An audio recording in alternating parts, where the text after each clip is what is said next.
Welcome back to Capitol Tonight, a statewide look at politics. I'm Tim Boehm. Earlier this week, we spoke with Congressman Robert Pittenger about his thoughts on the federal government's response to the Ebola virus. Here's that conversation. Congressman Pittenger, always good to see you, sir. Thank you for your time. Thank you, Tim. Always good to be with you. I know you've been real active in discussions related to this Ebola outbreak and the United States reaction. Just give us your take on where you think we are with this and where you think we should be. I wrote the President October the 8th and appealed to the President, had many of my members of Congress join me in this letter to impose a ban on travel.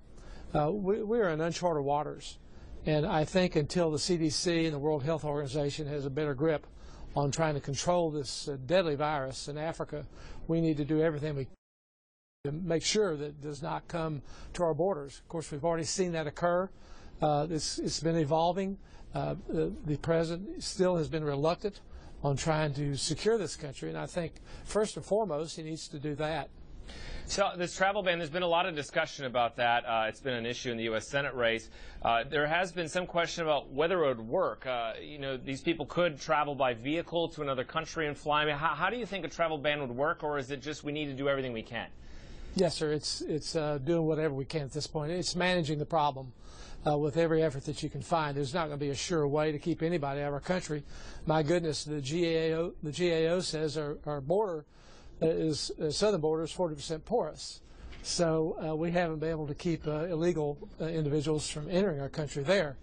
However, I think it's prudent on our part to, in whatever measures that we can, to try to protect the country by making sure that people cannot enter it with great ease. Right now, anyone can get on a plane and travel to America.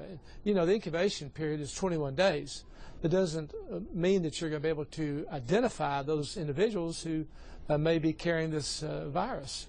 So the better part of caution should be in front of us right now, and I think what we can do, we should do.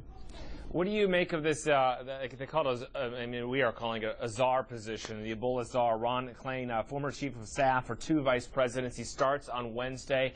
What's your hopes for this position? Well, it seems to me that he selected an individual who has been a political asset for Vice President Biden and does not really have any medical experience whatsoever. I don't know what value he will bring to the table in terms of convincing the American people and any measure of confidence and knowledge about what we're doing to protect the American people. This is a severe concern.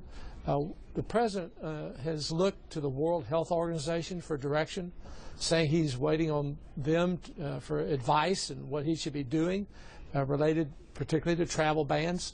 I might say that the World Health Organization members comes from Iran, Russia, China, Cuba, and many other countries who are not aligned with our interest.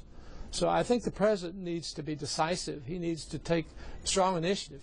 Appointing the individual that he is appointing right now seems to be a means to communicate to the American people in a political way right before an election.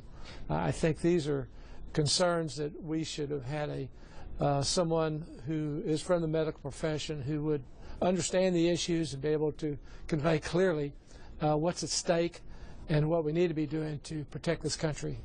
Is it not possible, though, that supposedly the White House believes he's a very good manager? Is it not possible that a czar could be sort of someone that manages this issue and he has people with a lot of health experience under them and that it could work? Well, it could be. It could be another layer of bureaucracy. You know, we had the CDC that we're looking to for direction. That's the organization, the agency that is given these responsibilities to, it's called Centers for Disease Control. So we have a designated agency for that purpose. I'm not sure of the merit of bringing this other individual along, but you know, clear minds need to prevail. We need to go after finding a way to contain the virus, assist the people in Africa with the humanitarian effort, and of course the bans that we're suggesting will allow for travel to Western African countries to provide humanitarian effort and relief. So we need to do everything we can possible to help these poor people in Africa. It's a very dire situation. And then we need to do everything we can to protect us in the States. The protocols that were in place in Dallas were not sufficient. I delivered a letter to the CDC August the 1st from Reverend Franklin Graham with Samaritan's Purse. Reverend Graham had raised issues on protocol concerns of what they should be doing over in West Africa. And of course he was challenged then with, why are you raising these concerns on protocol? Well, he hit the point. And they did not address adequate protocol concerns in the Dallas hospital, and they've admitted that and have learned from it. Well, there's a lot to learn as you go. As I said, these are uncharted waters, and we should be doing everything we can with every precaution. And that's why this ban really is so important, to restrict as many people as possible from coming from Western Africa to the United States. You mentioned the CDC and health officials, that you're concerned with the czar position more than the health officials. The CDC really is the experts, I guess, in this country related to health care. So do you have confidence that the CDC is now moving in the right direction? I hope they are. We haven't seen evidence of that thus far. We've seen a lot of, appears to be trying to convey to us really a sense of false hope, that they have things under control and everything's going to be fine. Well, I think the American people are smart. They have good judgment. We need to be honest with the American people. We need to tell people what the concerns are that are out there. Certainly putting people on airplanes, allow them to travel when they've been exposed to this virus is highly challenged. Why in the world anybody would ever do that?